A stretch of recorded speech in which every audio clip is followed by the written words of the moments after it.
এই সৌদি আরবে সবাই আসে তার একটা স্বপ্ন পূরণ করার জন্য।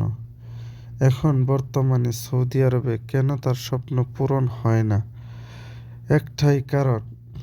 ধরেন যে একটা লোকে একটা ভিসা নিয়ে গেছে, এই ভিসাটা ধারায় আসার পরে এই দেশে আসার পরে না খানা পাই, না আকামা পাই, না মনে করুন বিভিন্ন ধরনের সমস্যায় পড়ে কোনো কাজ দেয় না।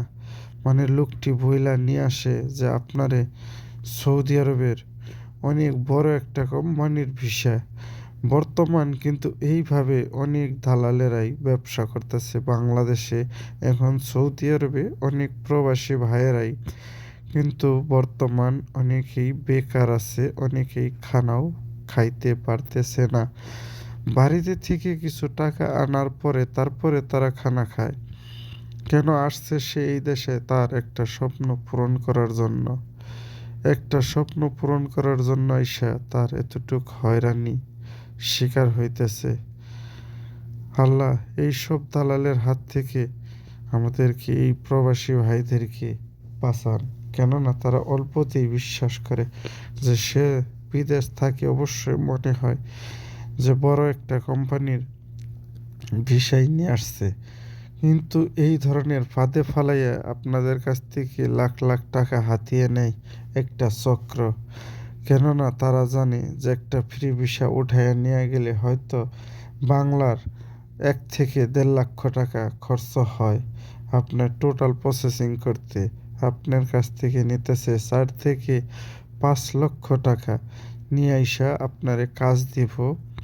এইসব কথা বইলা আপনার কাছ থেকে ভিসাটা নিয়ে আসে। এইসব কথা বইলা যখন আপনার এই জায়গায় নিয়ে আসে, এই জায়গায় আসার পরে আপনি বুঝতে পারেন যে যে সে কথাটা বলছে এটা পুরাটাই মিথ্যা কথা। কেননা একটা বড় কোম্পানির ভিসা গেলে অবশ্যই আপনার এয়ারপোর্ট থেকে তারা রিসিভ কইরা তাদের ক্যাম্পে নিয়ে যাব। আর আপনি আসতেছেন সিধা তার একটা বাসা ভাড়া নেয়, সেই জায়গায় থাকেন, হয়তোবা তার বাসায় নিয়ে আসে, যে আকামা দিয়া তাগো টার্গেটে থাকে একটা, যে আকামাটা দিয়া আমি কাফালা করে দেব। হয়তো অনেক সমাজে যে তারা কাফালা করতে পারে না, তখনই আপনার ভাগ্যের পরিবর্তন ঘটে।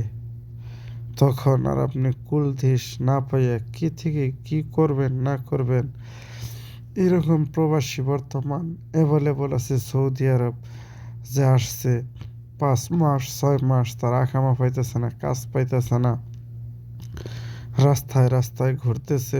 অনেকে আছে যে পুলিশের ধরা দিয়েও দেশে যাওয়ার জন্য অনেক চেষ্টা করতেছে, দালালেরে বকতেছে। এইসব